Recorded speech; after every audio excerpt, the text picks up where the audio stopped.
grandir dans la connaissance de Christ. À ceux qui croient en lui, Christ a dit, car il n'est rien de caché, c'est-à-dire le concernant, qui ne doivent être découverts, rien de secret qui ne doivent être mis au jour. Marc 4, 22, car c'est la responsabilité de ceux à qui il s'est fait connaître de faire briller pour d'autres la lumière, c'est-à-dire Christ, qui les a éclairés. Poussés par l'amour de Christ, 2 Corinthiens 5, 14, les vrais ouvriers de Christ assument cette lourde responsabilité avec bonheur et zèle.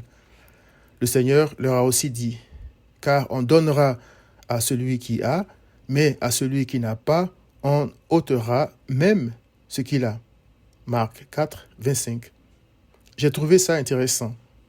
En y réfléchissant, j'ai appris 3 choses. Premièrement, Christ a dit que ceux qui se nourrissent de sa parole honorent son Père en portant beaucoup de fruits. Jean 15, 5 à 8 et Marc 4, verset 20.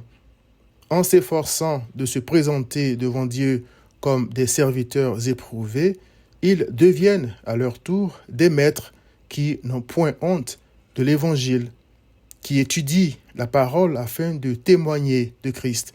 Voir 2 Timothée 2, 15 et Hébreux 5, verset 12. Christ équipe ses ouvriers qui demandent et cherchent à être équipés pour son œuvre. Il s'ouvre à eux quand il frappe et son esprit prend ce qui est de lui et les en enrichit. Matthieu 7, verset 8, Jean 16, 14, pour qu'ils grandissent dans la connaissance de leur maître. Deuxièmement, Christ leur donne ce qu'il faut pour persévérer. Paul en témoigne en disant « J'ai appris à être content de l'état où je me trouve. Je sais vivre dans l'humiliation et je sais vivre dans l'abondance. En tout et partout, j'ai appris à être rassasié et à avoir faim, à être dans l'abondance et à être dans la disette. Je puis tout, c'est-à-dire tout supporter, par celui qui me fortifie, c'est-à-dire Christ. » Philippiens 4, 11 à 13. Troisièmement, il y a des gens que Christ ne connaît pas, mais qui croient le connaître. Ils reçoivent l'Évangile avec joie, apprennent, mais restent incapables de connaître Christ, encore moins de le faire connaître. 2 Timothée 3, verset 7. Ils ne grandissent jamais. Hébreux 5, 12, car ils manquent de racines. Tôt ou tard, ce qu'ils croient avoir leur est enlevé. Marc 4, 16 à 17.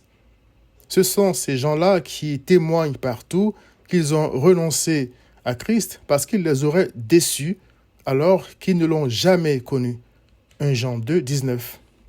Il s'agit donc d'avoir Christ et de prospérer dans le fruit de son esprit ou mourir dans le péché et être éternellement dépouillé de tout.